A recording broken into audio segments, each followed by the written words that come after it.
What's good, everybody, and welcome to Body Bag Podcast. I'm Chris Thomas, and with me, as always, Broke Rider Dave. How we doing, everybody? So, I think that shared struggle can personally bring people together, and for the longest time, nothing brought me and Dave closer together than our mutual hatred of our re-review today of this movie, Venom. 2005 version of Venom, not the Marvel version. Yes. This is something completely different. Completely different, and for the longest time, anytime we had a bad movie, me and Dave would always go, well, at least it wasn't Venom. Yeah. So, now that some time has passed, and now that we just got finished with our season of bad movies, it is time to put a test to that age-old adage, time heals all wounds. Does it? Does it really? So, we're going to find that out, yeah. I was kind of excited when we said we were going to do re-reviews, and then I was like, oh, well, we have to do Venom. Have to do it, yeah. We can't not. No. And I didn't listen. I'm going to go back and re-listen to it, but I didn't want to listen to our review of it before we did this re-review because I wanted it to be... I really want to compare what we say today versus what we said then. Okay. Yeah. Though I do remember some of what we said. Yeah. But thank you to YouTube for having this for free because I did not want to pay money for it. Exactly. I'm so excited it's still up on YouTube. Yeah. So happy. I mean, the quality shit, but... Oh, yeah. So I'm not going to dock it any points in terms of technicals at the end because it was blurry because we had to watch it on YouTube. Yeah. And for background... This was originally, I don't know if it was horror, but back in our first season, I was taking recommendations of, all right, what do you guys want us to review? And somebody had said, review the movie Venom. And we were like, all right. And then I felt bad that because we both hated the movie. I was like, oh, I feel bad because the guy recommended it and he genuinely liked it. Yeah. At first, I thought he recommended it just to screw with us. Like, just trolling us. Yeah. Like, ha ha ha. And then when I talked to him, he was like, no, I legitimately liked that movie. I was like, oh. So let's just start off with a one-sentence sum-up, I guess, real quick. Just a briefcase full of voodoo venomous snakes gets, well, not unleashed upon the town, but infects a local mechanic, and he wreaks havoc on a town. Yes. I don't, maybe not necessarily the town, but just a group of friends, really. Right, yeah. Now, it sounds promising enough, and I remember... thinking to myself last time, I was like, I like the fact that it's set in a bayou. You can do a whole lot of cool stuff, voodoo and you're in the land with crocodiles and snakes and all sorts of creatures and stuff like that. So, and it opens up. A woman is performing some kind of ritual out in the middle of a bayou. Don't know necessarily with what, but some kind of voodoo incantation is happening. And I'm watching it, and I'm going, maybe it wasn't as bad as I remembered.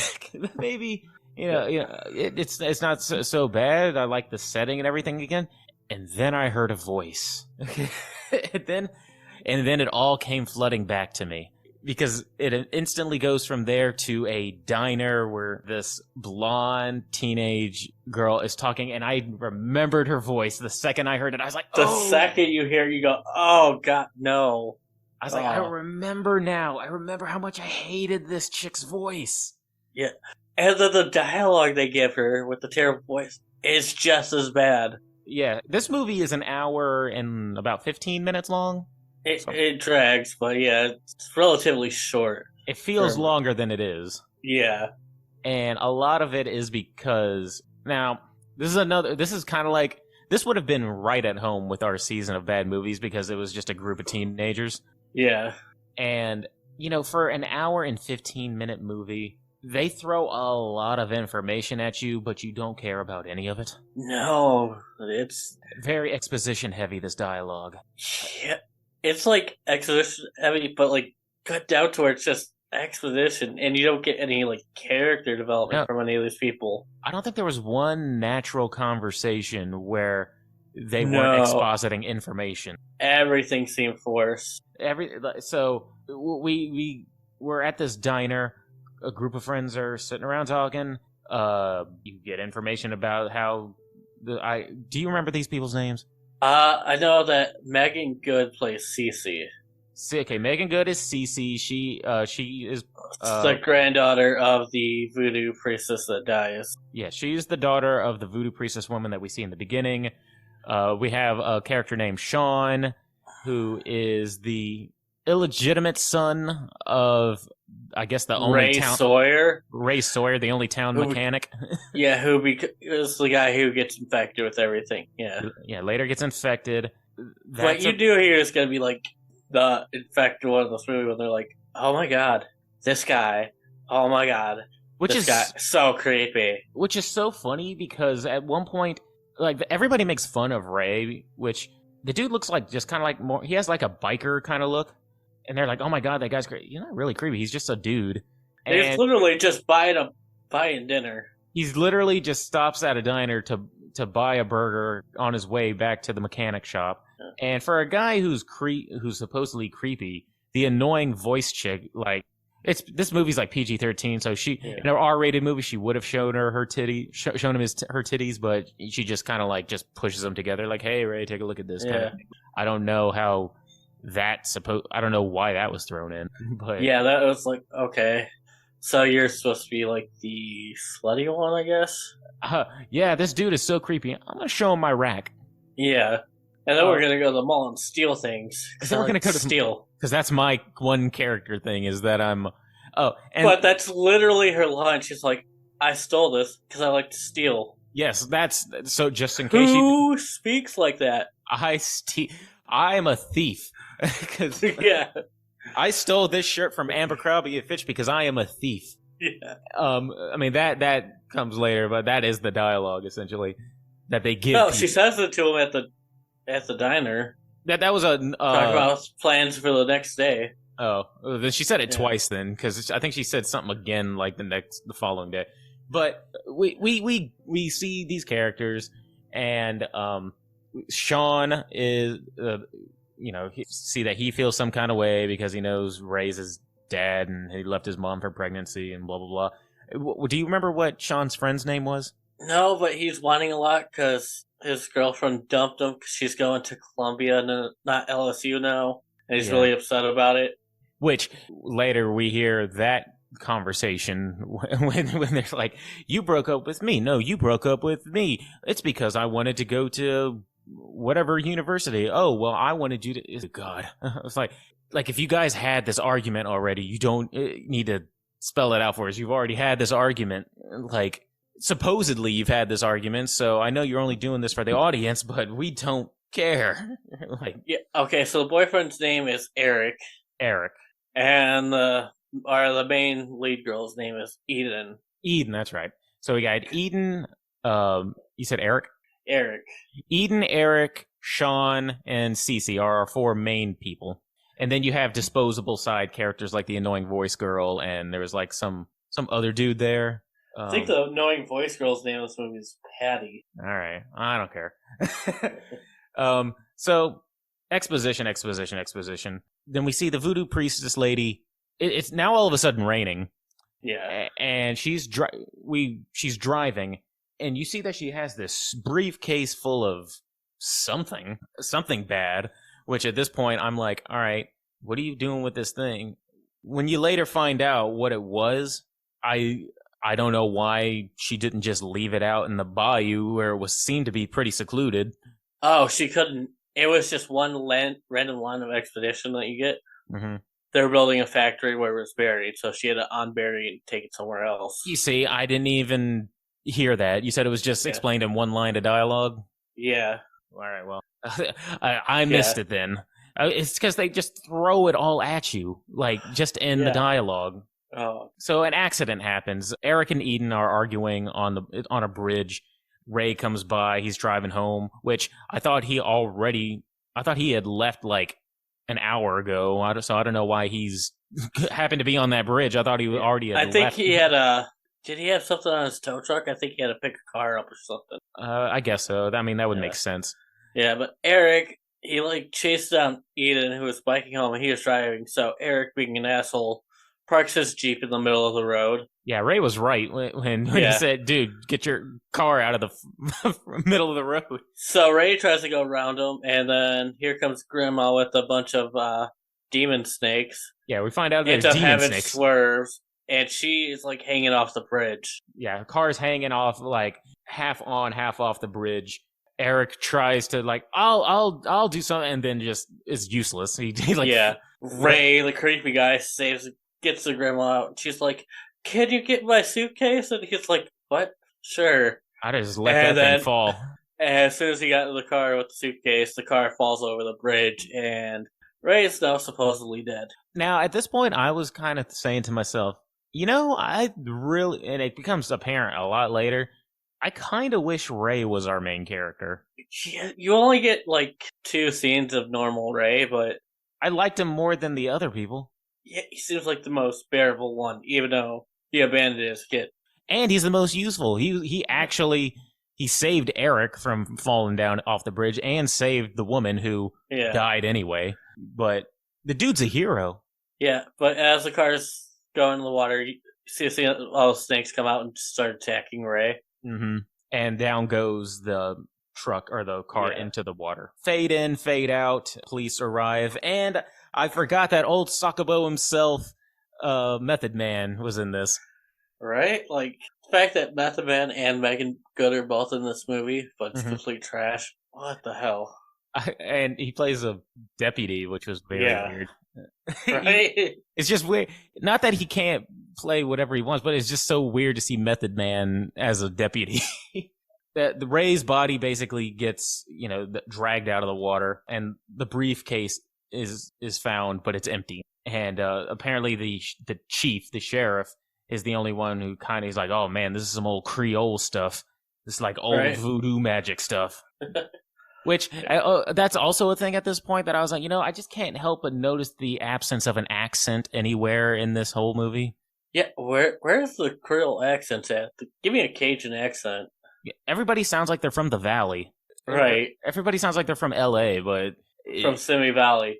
Yeah. Not, Baton Rouge, Louisiana. I'm not saying everybody needs to speak with a thick Creole accent, but one would be nice. Or you would think they're deep in the bayou, not even near New Orleans, Baton Rouge. They're in the bayou. And they're all talking like about, oh man, this is some Creole and voodoo stuff. And like, really? Because you guys don't sound like you're from around here. You guys sound like tourists. Right. So now we go to the morgue. I don't know why in movies the morgue is always dimly lit. And like you can hardly see anything in morgues in horror movies. Or most of them. There's been one or two, like in Autopsy of Jane Doe, where it's actually lit well. Yeah. And the morgue attendant is he's checking on the body a little bit, and then he's on the phone. He's getting ready to go. He's like, I just gotta do this real quick, and then I'll be, good to go to come home. And he never makes it home. Yeah. Which they had an opportunity to make a really interesting shot when they had that blurry glass, and behind it would have been where the body was. I thought that you were gonna like see the body kind of like slowly rise up behind like the blurry glass, so you only kind of see a vague blurry image of it. But it was like they didn't do anything really with it. Yeah, that would have been nice. That'd have been a little creepy, and it would just been a quiet. And you know me, I'm all for like quiet scenes where stuff is like going on in the background that like a character doesn't really notice. Yeah. But the morgue assistant gets it. He's done. And Ray is now on the loose. Infected Ray. And then it goes to the next day. Yes, it goes to the next day, where we see... Where Eric is talking to Sean, who's supposed to be his best friend. And he's like, hey man, why aren't you upset? Your dad died last night. You should be upset. Which, if he's your best friend, you should know why he wouldn't be upset. Right. It's just all of this forced, like, soap opera drama, which like they just shove in there, and I was like, I don't care, because Sean has nothing but just bad things to say. Like, he left my mom and left her pregnant and got her drunk and then left me and her to fend for ourselves. God, I don't care. See, I think it would have been more interesting if they kind of used that to like swerve us, like towards the end, realize Eden isn't the main character; it's actually Sean. Oh, and it's a relationship between father and son that kind of... Which would make the most sense. Solves everything, yeah. Because they make a big deal later about how his blood, can harm him. Yeah. Which, so... Or they use, Sean's blood to make a voodoo doll. Yeah, so I'm like, Which is the only reason that they made them bothering something like the only that's reason. so wasted and dumb now. And if you're going to do that anyway, he should be your main character, not because he has a lot more going on in his life than Eden, whose biggest thing is that she's going to a different university and that she broke up with her boyfriend. That you have that versus my dad left me and my mom when I was born. He's dead now, trying to save my best friend, and now he's on the loose. That's way more interesting than anything that she's got going on. Yeah, because when it comes to the final girls, like, Eden is, like, bottom barrel of, like, final girls. Bottom of the barrel final girl, which she is a final girl. Like, Jason Takes Manhattan's final girl has more personality than this girl. Has more of and it actually kind of centers around her most of the time. With this one is like, yeah, we're following her, but I don't really know anything about her. Yeah. Other than she broke up with her boyfriend and she's going to a different university. And the fact that there's two other people in our friend group who are better suited to be our main character. Because you have Sean, and then you also have Cece, the granddaughter, who actually knows how to do some voodoo magic. Which, later on when we find out that she knows how to do some voodoo magic, these are all supposed to be, like, best friends, but they don't hardly know anything about each other. Like, you would think that if one of your friends was like you find out that she knows how to do stuff with like dolls and all sorts of stuff. It's like, surely you would have known that if you were friends with her. Yeah, they all say they're friends, but they don't seem like it. They don't know shit about each other. No, they don't. But you could develop that in an hour and 15 minutes. They just chose not to. Yes, you could have shown a lot of this instead of telling. Yeah. But it is the next day after Ray is now on the loose. Sean is trying he's just in his pissy mood, and Eric is trying to comfort him. Yeah, Sean's angry at the world, which makes sense. Yes, but that is his only character. He's just bitter. His is the only character that makes sense in this movie. Then we get reintroduced to annoying voice chick girl again. They're back at the diner again, and I think that's when she said again about how she steals clothes. Yeah. And they're going to go to the mall to steal clothes. They're going to go, because that's all they do, is they just chill out at the diner and steal clothes at the mall. And flash creepy mechanics. Evidently. On the way, speaking of creepy mechanics, on the way to the mall, they decide, well, why don't we stop over at the dead guy's mechanic shop so we can get some free air for the tires? Yeah. Which you would think that would have been like, if you're, at this point, the body is gone. And at this point, Method Man had also been killed. He went to go tow. Yeah. He rode the tow truck that was raised to the shop, I believe. Yeah. And so now we have a dead morgue assistant and Method Man who died because Ray went to the mechanic shop. You would think that at this point, the mechanic shop would have been surrounded, like people searching there. Surrounded, like taped off by police. There's two more dead bodies, and the prime suspect is on the loose. You would think that his shop would be prime location number 1. Yeah, because whose body's missing? Ray. So, well, that's weird. Let's go check it out. Oh, the deputy drove his truck to the shop. The truck's at the shop. Let's see what that'll happen to the deputy. No, they didn't do anything. Because I think there's only 2 officers in this town, and Method Man was one of them. Evidently, yeah. Because I don't think you see the other officer. No, you see him one time when they exhume Ray's body from the water, and then that's it. He's gone. He's gone fishing. He's done for the weekend. He's done. Yeah, it's Friday. He had plans. Yeah. Annoying chick girl. I couldn't stand her voice, man. Like every time she kept talking. And then she decides to go inside and rob Ray. Literally just takes money out of the dead man's cash register. Right out of the dead man's register. Because remember, she's a thief. She is a thief. Her friend gets it. I don't even remember her friend's name. Tammy Sue, something like that. She gets it.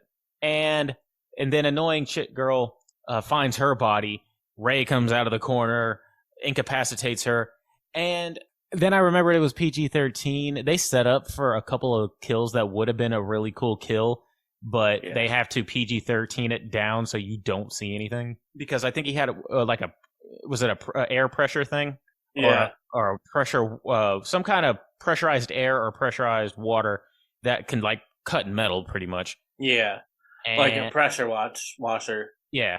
Yeah. And you just see her screaming, and you just see it go like right into the camera. And what would have been a cool shot in an R-rated movie just turns into a death off screen. They 2019 Black Christmas her to death by doing it off screen. This movie would have been slightly better if it was rated R. Because they set it up. They set up a couple of things that would have been nice. Yeah. And again, coupled with the setting. And you do get some gore later, which I don't get. If you're gonna do it, yeah, you get gore, but after the death is done. No, you get a girl rammed into a tree.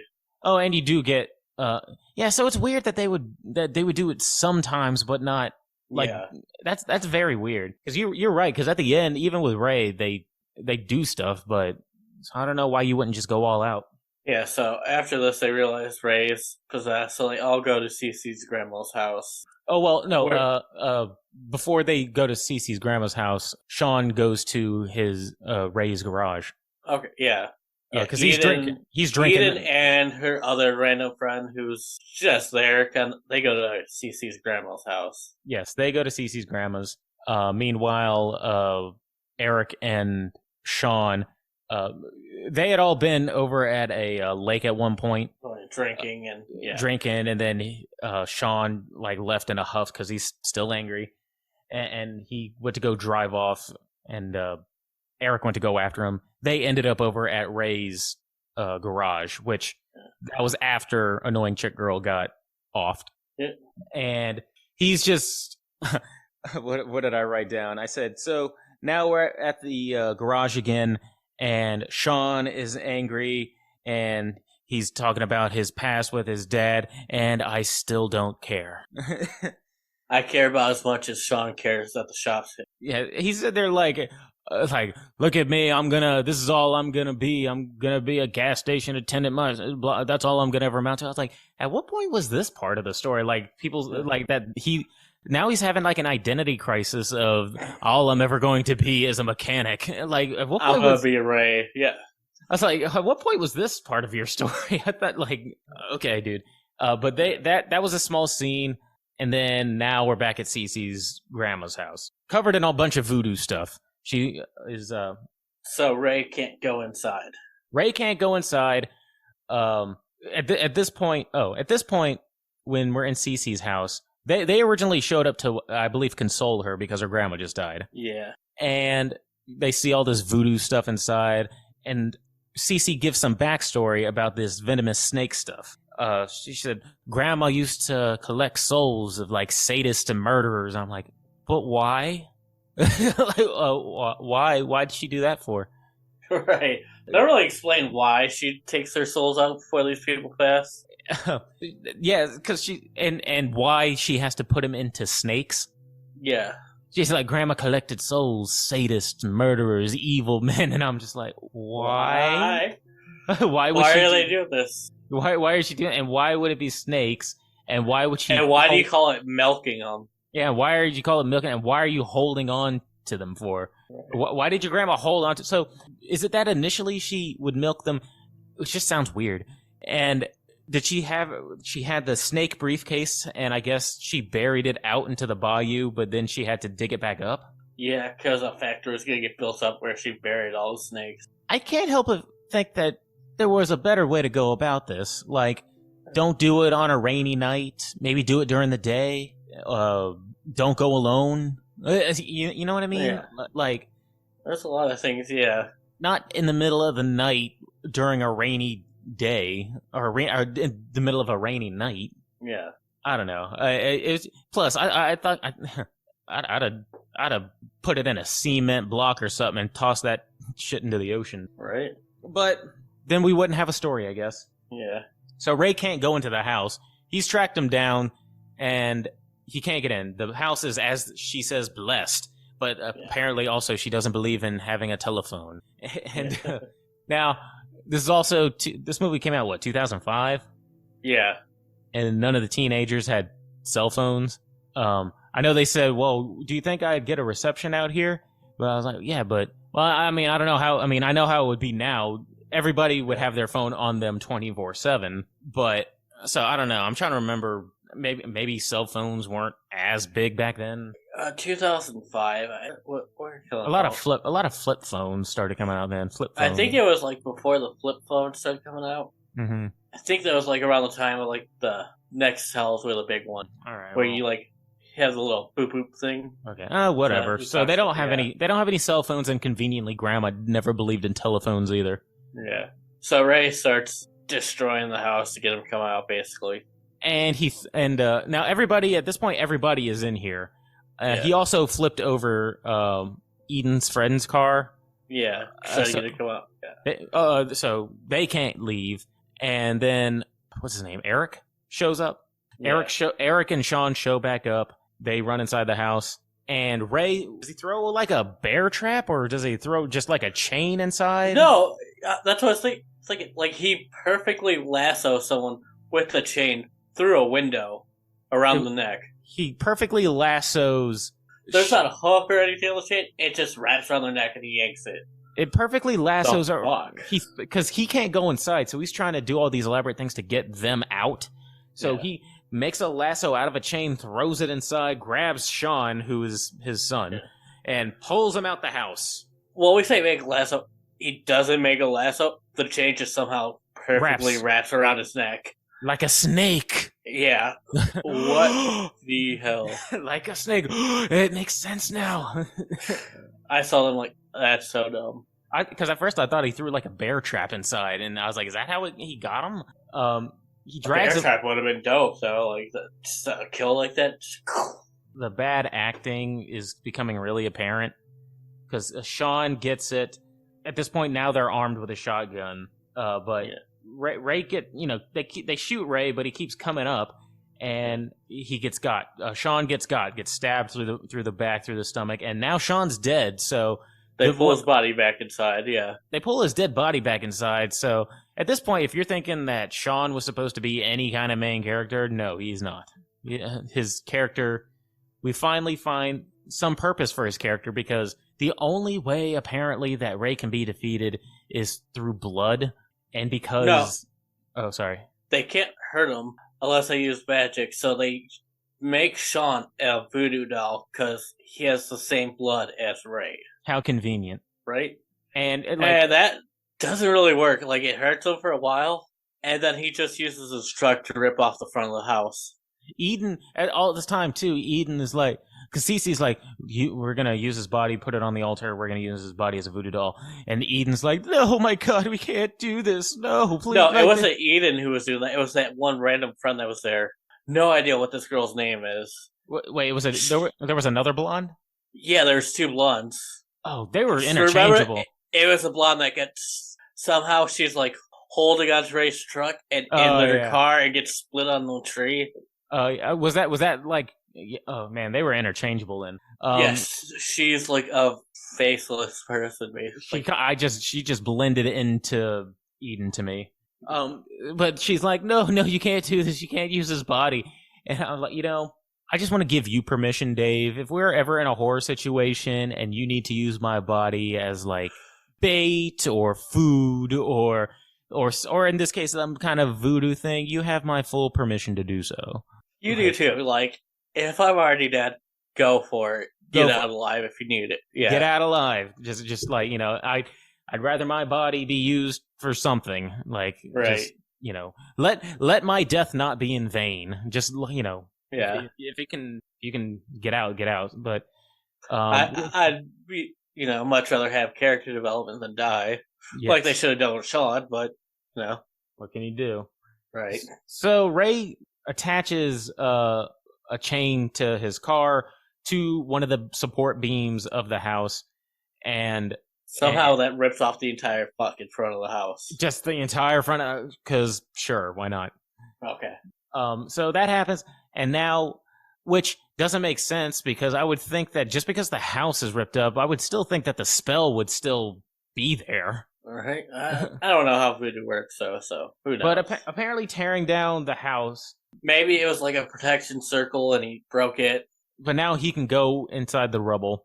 Yeah. And The only funny part of this scene is them just kind of stabbing Sean's body, and it's hurting it's hurting Ray. I just love the fact of them stabbing this dead body, and it's hurting this dude. Yeah. But then and he kills Cece. Yeah, Cece gets it. She's gone. It. She was his main target because she's the only one that needs voodoo. So evidently, yeah. He was smart enough to know to kill her first. Yeah. So she dies, and now everyone's on the run. They all get into Eric's car that doesn't have a roof. Yeah, drives off, and Ray is now chasing them via his tow truck. And this is where one of the goofier deaths happen. Yeah. How does she get in the situation where she's in between both cars? I don't know. Like, just use this chain lasso again? Probably. Yeah. He's like Ghost Rider with his chain. Yeah, so this girl's basically hanging out of Eric's car, hanging onto Ray's car, and they're driving side by side. And then you see a fork in the road. One car goes right, one goes left. And then she's in a tree. Yeah. One car goes left, one car goes right, and somehow she's in a tree. Yeah, somehow that tree just had the sharpest branch ever. And it just impaled her body. They get chased down to the crypt. There's an old crypt. Louisiana's full of them. Of those big elaborate graves and stuff like that. Mausoleums and crypts. And then I remember how much I hated this ending because Eric dies. Eric dies in one of the most infuriating ways because he gets knocked out and dragged off down into the crypt. Why? I don't know. Now that's just where Ray's putting all the bodies for some reason, dumping them there for some reason. Never explained. And at this point, when we saw Method Man die, he wrote a little symbol on Method Man's forehead. It looked like a snake or an S. Yeah. When you first see that, I'm thinking, oh, is he going to infect other people? And then they're going to go off and infect other people? Which would be a more interesting story. If Once again, that symbol's never explained or seen again. No. He just wrote it for some reason. Why? I don't know. Some weird voodoo reason. I don't know. Maybe it was just a funny way of writing a 2, and he's just counting his victims. Maybe. I'll save this at the end. We're almost to the end. He drags Eric's body down into the crypt along with Eden. She's waking up, and then Eric he's coming to. Yeah. He kind of wakes up, which startles her, which makes her go, and alerts Ray. Yeah. It looks like someone's alive. He was getting ready. He was lighting candles, getting ready for some kind of voodoo ritual. And once again, what this ritual is, and not explained. Just some vague voodoo ritual. Yeah. So she gasps, alerts Ray. He comes what was that?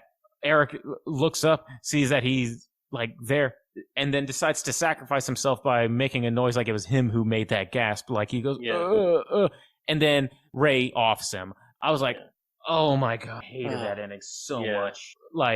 Dude, that is a terrible way to wake up. That is a terrible way to wake up because he's coming to. He's like, huh? And then he's like, huh? And he has a couple seconds to put together what happened.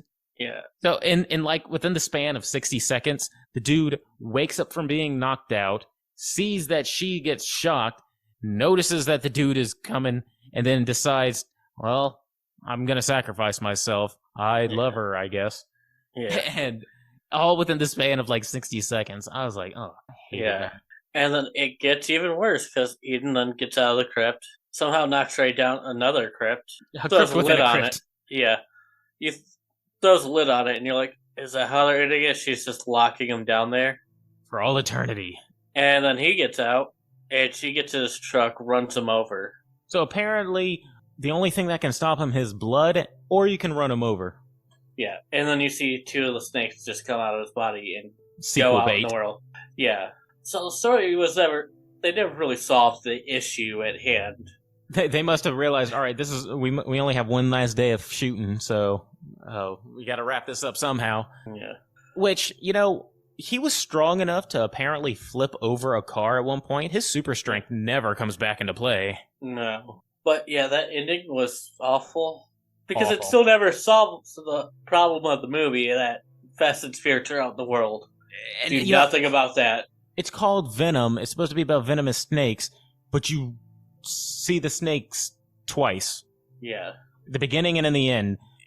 So I guess they just they don't bite you and then infect you with the souls of the evil people because the snakes themselves are inside you. They like bite you and then go inside.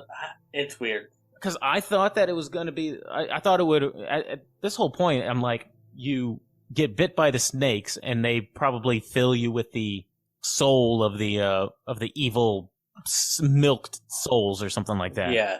Nope. But no, they bite you and then go inside and inhabit you. Yeah, sure. And yeah, this movie is now. Yeah, all right. So that it was. I'm not as mad as I was the first time I watched it. Neither am I. Going in blind, I think had an expectation. Maybe this will be good. Maybe it won't. But going in with the expectation, like, oh, I'm about to waste an hour and a half of my life. It wasn't nearly as bad the second go around. Yeah. Because at that point, when we watched it in our first season, we had seen, I think, The Tingler, Trick or Treat. Did we do Terrifier, the first one? No, I think Tingler was the episode after Venom. Oh, I think we did Leslie Vernon. We did, because I think Venom was episode 6, so it would have been, was it Fear Street, Trick or Treat, Candyman, Leslie Vernon, 13 Ghosts. And then it was this. So we didn't really see any bad movies up to this point. Yeah. And then we saw this one, but now that it's been about 2 years and we have seen a lot of bad movies, this one is not nearly as infuriating as, like, if you were to, like, put them up against, like, some of the movies that we had seen, this one is not nearly as infuriating as some of them. And with this movie, it's like, after, getting knowledge about the film industry, I could tell more that I feel like the studio cut this movie to shit. I felt like there's probably like 30 minutes missing of this. That they probably had some stuff where it's like, well, this will probably add a little bit more context to this, and yeah, they explain all the voodoo ritual stuff, what he was doing with the S on his forehead. Maybe a little bit more development between Sean and his father. Yeah. Like, maybe there would have been an actual interaction between Sean and Ray, which we'd be like, oh, okay, so this is why he's upset at Ray. Like, I feel like there's a good half hour just cut out in various spots. Which is a damn shame, because much like I think anybody who's trying to start out, like, with a podcast, you feel like you need to, like, be a certain kind of way when reviewing stuff like that. There are some things in here in which I saw potential. Yeah. There were certain shots where I thought, all right, but then they led to nothing, really. Yeah. So I see a lot of setup and potential. Yeah, they set up these storylines and then just go nowhere with, or have very bad payoffs. I can see what would have been an entertaining movie. Yeah. So, what is your kill of the movie? Kill of the movie. I was gonna say that my kill of the movie was gonna be the annoying chick. A, because I didn't like her, but B, in my mind, it would have been a very creative death with a death by power washer. Right. But they don't show it. So, although they don't show it, what could have been, I will still give it that. I'm gonna go with Sean getting a magic chain lassoed out of the house and then getting stabbed up. He got Ghost Ridered out of the house. And, yeah, and at least his body, well, it kind of went in vain because they didn't really use his body much. Yeah, they used it for like 5 seconds and that was it. I was like, what a waste. Right? So, now the ratings. Now, I don't remember what I rated it last time, or I don't even remember what our rating system was last time. Yeah, I don't know if we had the 30-point scale yet. I don't think we had the 30-point scale. I think that came like 2 seasons later. I think we did it at like the end of season 1, I want to say. I think we were just kind of, I don't know. Feeling things out. Yeah. I don't know if we had one. So, let's go ahead and rate this bad boy. I can say that if we were to have used the 30-point scale last time, it would have been different. We would have been doing it differently. Yes, it was going to be better this time than it would have been last. Because last time we would have just probably been like 2 out of 30. This movie sucked. Yeah. This one is a little bit more generous. So starting off with technicals, I'm going to give it a 4. It's not House of the Dead level bad. House of the Dead is kind of my new standard on bad technicals. Yeah, I'm going with 3. There are some shots where like it felt like the lighting was off, and then I'm also giving it a little bit of leeway just because I don't know how much of it was due to the fact that the quality on YouTube was poor. Yeah.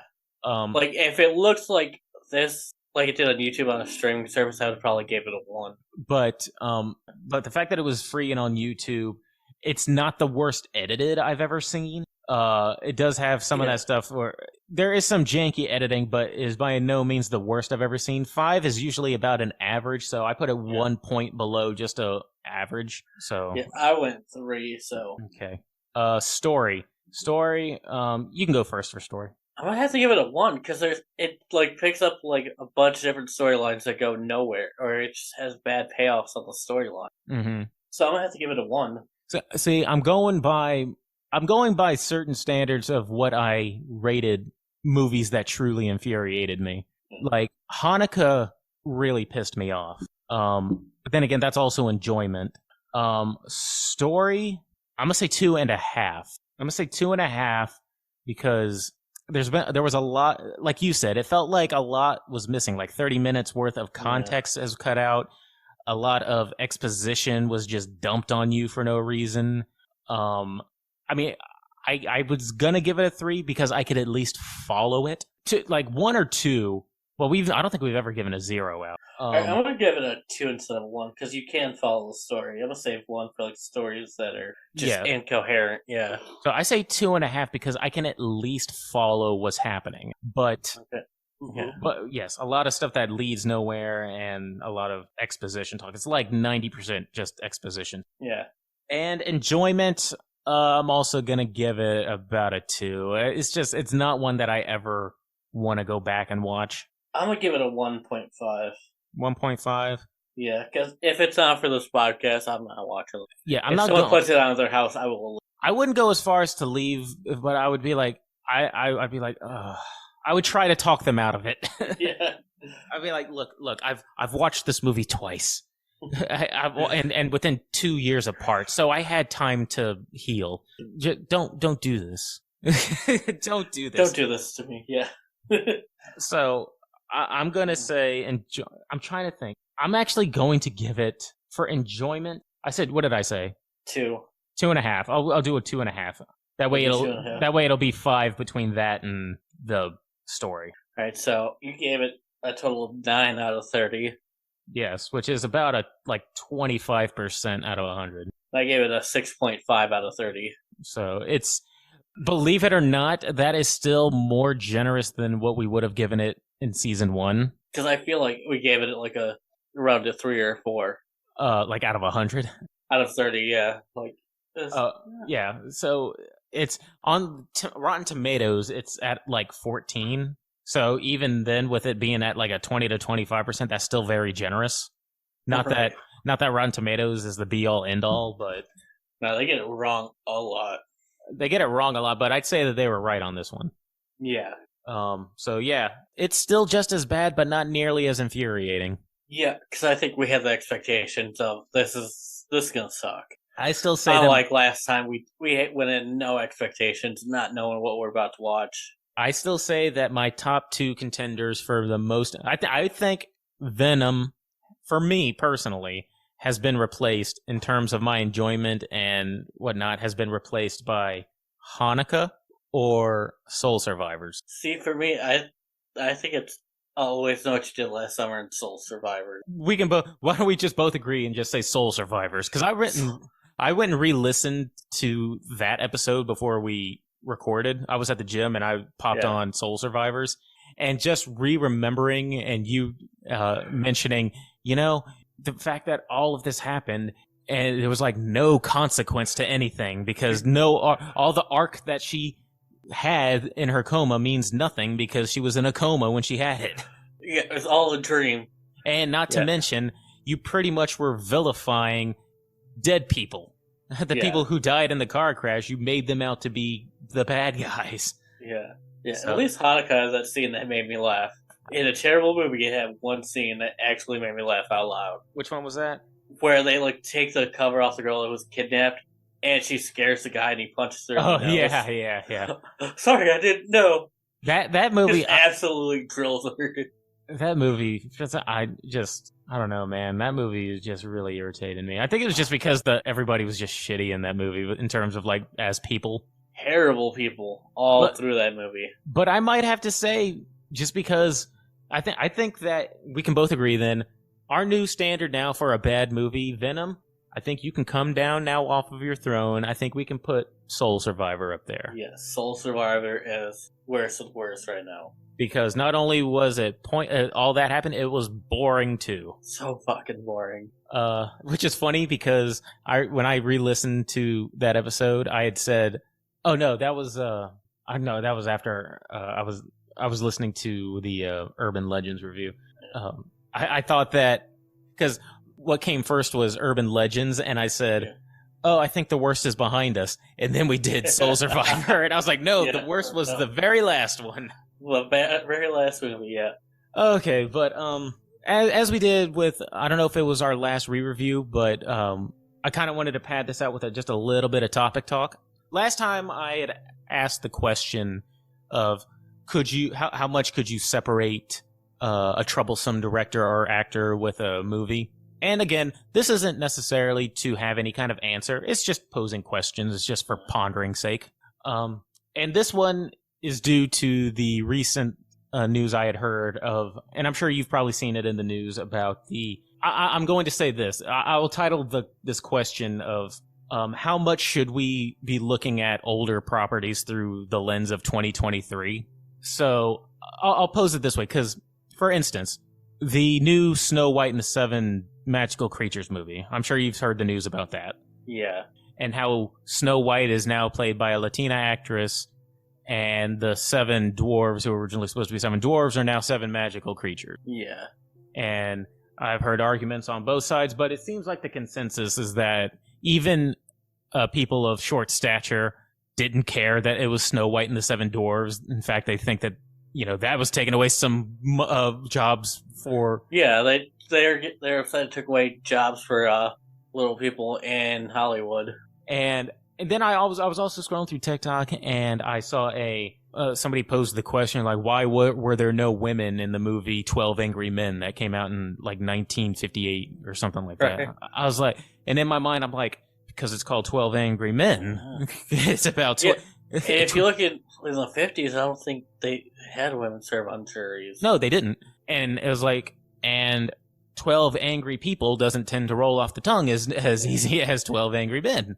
Like, if they do a remake of it, you would see women in it. Yes. And it wouldn't be a problem. Because it would match the time we're in now.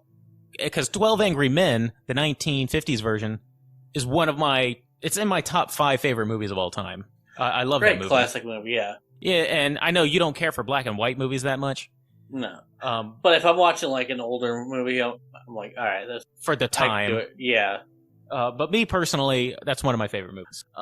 So my question is just... At what point, or can we still just enjoy movies for what they were as a product of their time? See, I think, yeah, you have to go into movies now. Like, you have to understand, like, if you're watching older movies, how different things were back then to where they are now. Yes. And how we had to go through those times as a nation to get to a point where we were a couple of years ago. Yeah.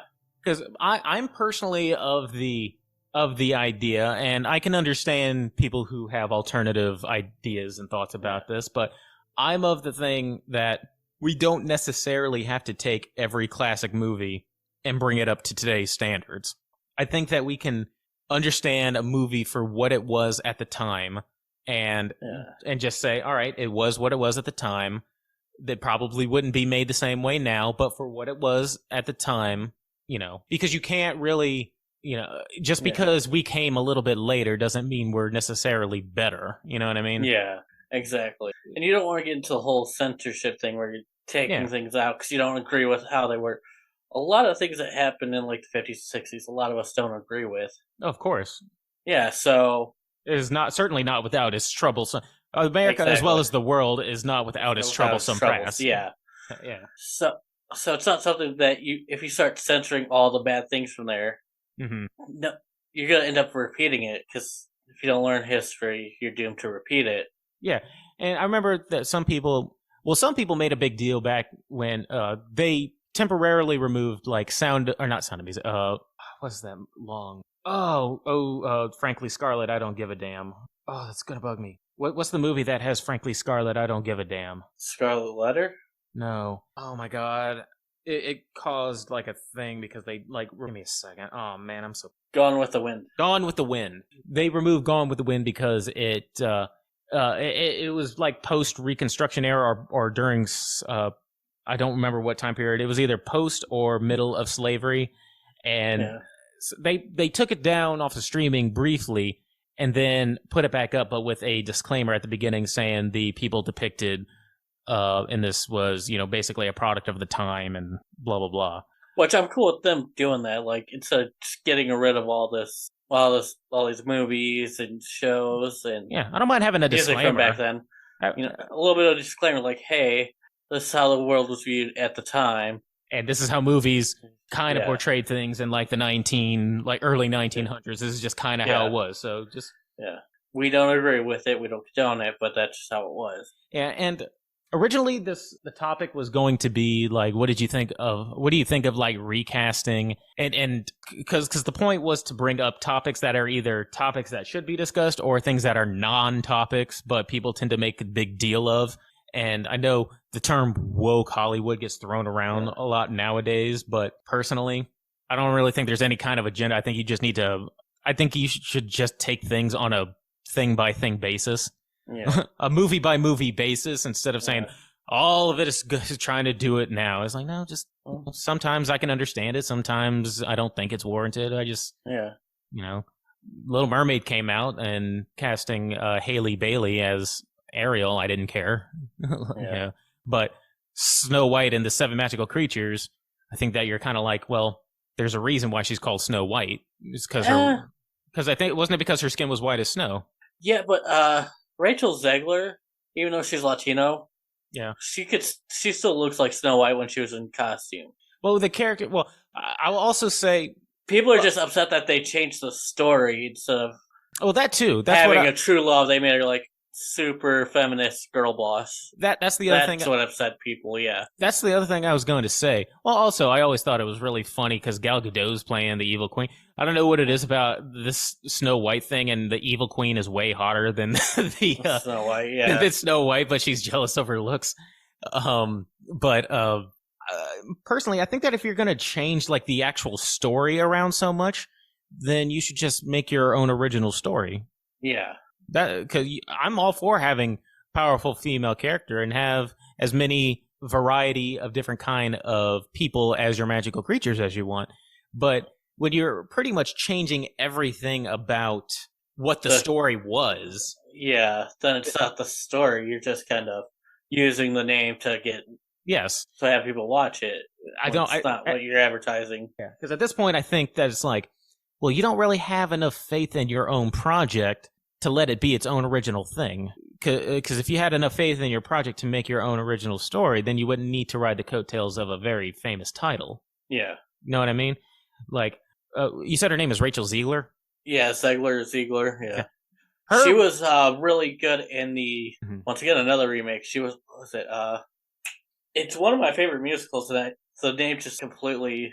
Was it recent? Well, I guess it would have to been if she was in it. Was she in West Side Story? West Side Story, yes, that's it. That was on my movie watch thing. Was it good? Yeah, the remake was I'd say the original is better, but the remake was still pretty good. I might have to watch it then. It was on my list. But her being cast, like, in general is not something I have even a problem with. And kind of like you said, the Snow White thing, I have less of a problem with that than I do about them just changing the story as a whole. Yeah. And the whole Seven Dwarfs thing, I don't have any real skin in the game, so I can't really... From what I hear... I just look at it, like, I think it's tough enough to be, like, a little person in Hollywood. Yes. And this would be, like, an optional crime... Also considering... For someone in the minority, and they just took it away from them. Yeah. That's why I was just kind of a little hesitant to just kind of throw my 2 cents out. I think it's because it's not my community, so I shouldn't be. But from what I have heard, they didn't care that it was Seven Dwarfs. No, they were excited because it was more acting roles for the people in their community that was taken away. Same thing with when they saw Hugh Grant as a new Oompa Loompa. Yeah. It was like, it's like, I think they're saying at some point you kind of went too far with a certain mindset of progressive thought that you kind of went too far to the point where it's like, well, you're not even taking the actual people into consideration. No. So I mean, it was just what I just thought that I would just throw that out there just because of some of the recent stuff I've heard in the news. At the end of the day, when it comes to casting and when it comes to who gets to play what part, I honestly don't care. It's acting. Yes, I don't care. I care more about story than anything. Exactly. If you have a good, tight story, tight script, I honestly don't care who you get to play whatever, so long as you're putting the story first. And it makes sense. And yes. Like, if you have a real person, you wouldn't, cast someone of a different race to play them. It doesn't work. It doesn't make sense.